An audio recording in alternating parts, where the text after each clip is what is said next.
Welcome to Retro Scale Modelling. This is part 4 of Airfix's Blackburn Buccaneer S2C. Scale is 172. In this part I'm going to be mostly filling in the gaps that I've created within the kit, placing on some more little parts for the tail air brakes and things like that. So let's jump into this and see how well I do. So to begin with, I did notice there was a tiny little gap between the fuselage and the tail.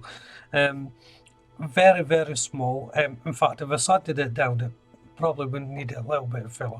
But just to be on air caution, I'm placing a bit of filler in. I'm using Umbro Zeta 7 steel grey for the inside of this manifold, which goes over the exhaust ports. And the end of the exhaust just fits into the inside of the part.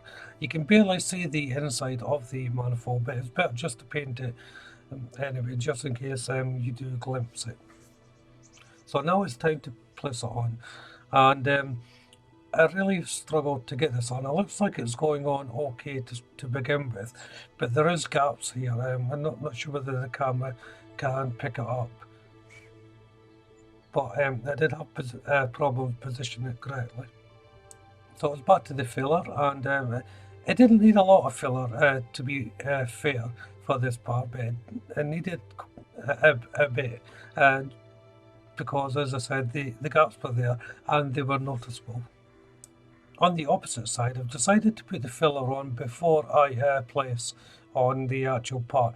This just creates a vacuum seal as such and a bond, and I'll wipe away any excess that seeps out. And then it's a simple matter of just pushing it off, getting it in alignment. A little bit of filler will seep out, but it just saves trying to get the filler into it once the unit's in place. It's a nice little trick to do, depending on what filler that you use, that you can do this, of course. Next is the nose cone. As you can see there, this goes in between the two air intakes. It was a little bit tricky to fit, but actually fitted quite well. I did end up with a little bit of slippage on it at the bottom, so I had to add a little bit of filler to that. But that's not the kit's fault, that was actually my fault. So as you can see there, I've got the filler out ready because I thought, well, like the air and exhaust port, I'm just going to add a bit of filler to it, preempting any gaps. And in a way, I was lucky I did, but it was more my mistake than the kit's on this particular one, because I ended up with a little bit of slippage on the nose cone, which needed a little bit more filler in the end and a bit more sanding. But it was only more visible at the bottom of the aircraft and not the top. However, I couldn't get it to line up with the main fuselage on the side. There was a hairline gap there that needed to be filled as well. Now, I assume that's maybe because I didn't get the nose in the proper position. I don't know. As I said before, I assume it's my fault and not the kit's fault. Because, as I said as well, that everyone raves about this kit, how good it is. So, it must have been me. Next to go on is the tail fin wings. The contact points of these were brilliant. It's a very small area for the shape of wing for it to be fitted on. You have to be spot on with this, and make sure you leave it to dry or it will just flop off or go out of alignment, and obviously you don't want that.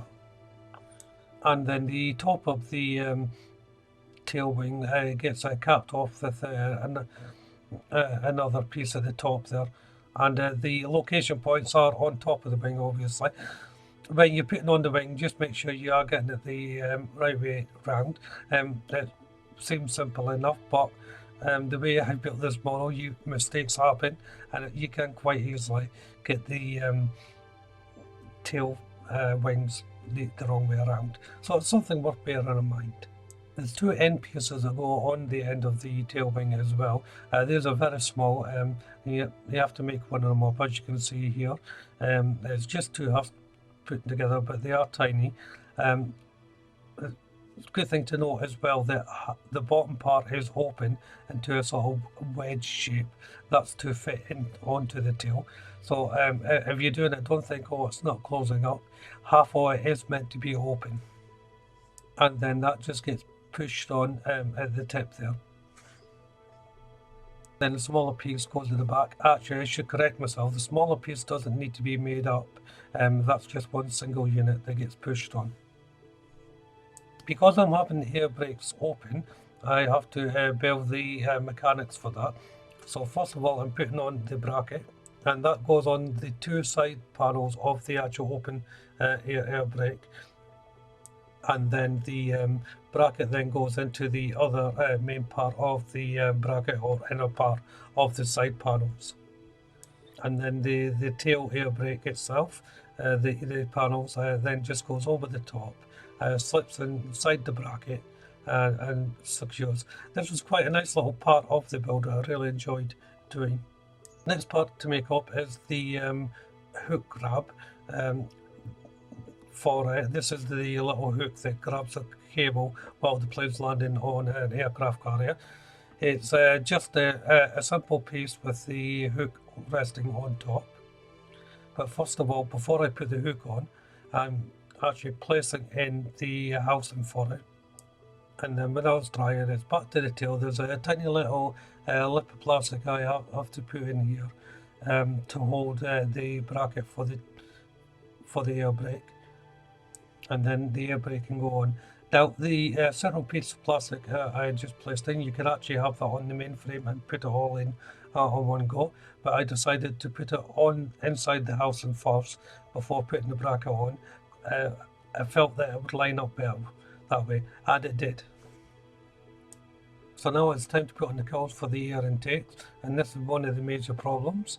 As you can see, it just does not fit. It won't go anywhere near the actual fuselage point, and as I've said before, I just do not know why this happened, but there's just no way I can get this to fit. So I had to take a bit of drastic action. First of all, I took a heavy file and started filing down the actual inserts, and once I removed all the material that I needed to remove, I then put on the cowlings, so it was a better fit. The fit's not 100%, but it was a lot better than it actually was. So I just placed the other one on. You can see the huge gap there. Now I've got them as close as I possibly can. They still need a lot of filler, so I'm placing the filler now. And just a little note on the filler, this is sprue glue, so it's basically scrap pieces of sprue melted down into the cement that you put your model together with. It's a cheap way to fill, and it also acts as a bonding agent. And of course, the advantage of it is, because it's plastic, the same type of plastic that your model kits are made from, it will perform the same way. So it's easier to sand down, and because it's in its thick rhino form with the glue, it's quite easy to apply. It can get a bit messy though when you're using it. So now, while I'm waiting for that filler to dry, I'm just going back to the sprues and painting various bits and pieces onto it while I'm waiting for the drying process and curing process to take hold. And then it's back to the kit, and there's a couple of little things that I've got to place. The tips of the wing roots, I think they're part of the flaps, I'm not 100% sure, but they go on first. And then some extra pipes go inside the landing gear bays. And this is where I'll leave part 4. I'll get to the sanding in part 5. There's too much of it to place into this video. So if you haven't done so already, why don't you subscribe to the channel? If you hit the notification bell, you'll be updated on all my upcoming builds, including this one. Hit that like button, please leave a comment, and don't forget to share the video. But for now, thank you all very much for watching. Bye bye.